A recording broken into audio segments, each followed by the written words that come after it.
Public ಟೈಮ್ಸ್ಗೆ ಸ್ವಾಗತ. ಇಳಕಲ್ ತಾಲೂಕಿನ ತುಂಬಕ್ರಾಸ್ ಹತ್ತಿರ ಬೆಂಕಿಗಾಹುತಿಯಾದ ಲಾರಿ. ಇಳಕಲ್ ಗ್ರಾಮೀಣ ಪೊಲೀಸ್ ಠಾಣೆಯ ವ್ಯಾಪ್ತಿಯ ತುಂಬ ಗ್ರಾಮದ ಬಳಿ ಹಸಿ ಅರಿಶಿಣ ತುಂಬಿಕೊಂಡಿದ್ದ ಲಾರಿಯೊಂದು ಬೆಂಕಿಗೆ ಆಹುತಿಯಾದ ಘಟನೆ ಶುಕ್ರವಾರ ಮಧ್ಯಾಹ್ನ 2 ಗಂಟೆಯ ಸುಮಾರಿಗೆ ನಡೆದಿದೆ. ಆಂಧ್ರಪ್ರದೇಶದ ಕಡಪಾದಿಂದ ಅರಿಶಿನ ಬೀಜ ತುಂಬಿಕೊಂಡು ಬರುತ್ತಿದ್ದ ಲಾರಿಗೆ ತುಂಬ ಗ್ರಾಮದ ಬಳಿ ಬೆಂಕಿ ಹತ್ತಿದ್ದನ್ನು ಚಾಲಕ ನೋಡಿ ಹೆದರಿಕೊಂಡು ಹೋಗುತ್ತಿದ್ದ ಲಾರಿಯಿಂದ ಹೊರಗೆ ಜಿಗಿದಿದ್ದಾನೆ. ಹೀಗಾಗಿ ಲಾರಿ ಅಲ್ಲಿಯೇ ಪಲ್ಟಿಯಾಗಿ ಬಿದ್ದು ಧಗಧಗನೆ ಉರಿಯಲು ತೊಡಗಿದೆ. ಸ್ಥಳದಲ್ಲಿ ಇದ್ದ ಜನರು ಅಗ್ನಿಶಾಮಕ ಠಾಣೆಗೆ ಫೋನ್ ಮಾಡಿದರೂ ಯಾವುದೇ ಪ್ರಯೋಜನವಾಗದೆ ಲಾರಿ ಸಂಪೂರ್ಣವಾಗಿ ಸುಟ್ಟು ಹೋಗಿದೆ. ಕೊನೆಗೆ ಲಿಂಗಸುಗೂರ ಅಗ್ನಿಶಾಮಕ ದಳದ ವಾಹನ ಬಂದು ಬೆಂಕಿ ನಂದಿಸಲು ಪ್ರಯತ್ನಿಸಿತು. ಸ್ಥಳಕ್ಕೆ ಗ್ರಾಮೀಣ ಠಾಣೆಯ ಪಿಎಸ್ಐ ಮಲ್ಲು ಸತ್ತಿಗೌಡರ ಭೇಟಿ ನೀಡಿ ಪ್ರಕರಣ ದಾಖಲಿಸಿಕೊಂಡಿದ್ದಾರೆ. ವರದಿ ಭೀಮಣ್ಣ ಗಾಣಿಗೇರ್, ಇಳಕಲ್.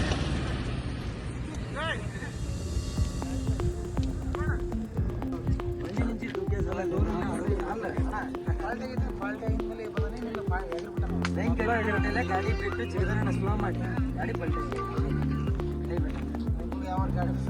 ಗಾಡಿ ಇರ್ಲಾರ ನೋಡಿ ಚಿಗದನ ಲೆಫ್ಟ್ ಸೈಡ್ ಸ್ಟೇರಿಂಗ್ ಕಟ್ ಮಾಡಿ ಜಿಗ ಚಲೋ ಕೆಲಸ ಮಾಡ್ಯಾನ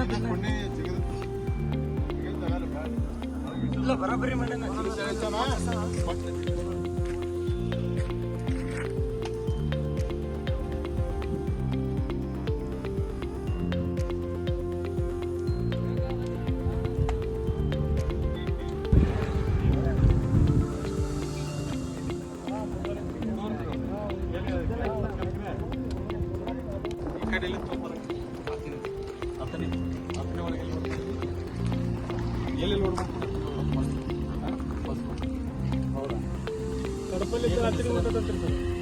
ಕನ್ನಡ ಬರಲ್ಲ ಸರ್, ಕನ್ನಡ ಬರಂಗಿಲ್ಲ.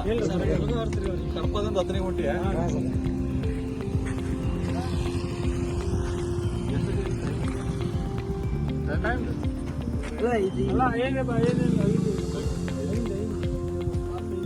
ఎంత టైం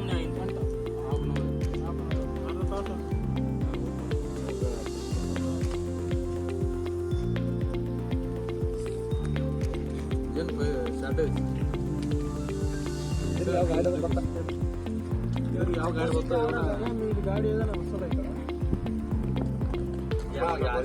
ಯಾವ विचार पड़ते हैं? क्या हो रहे?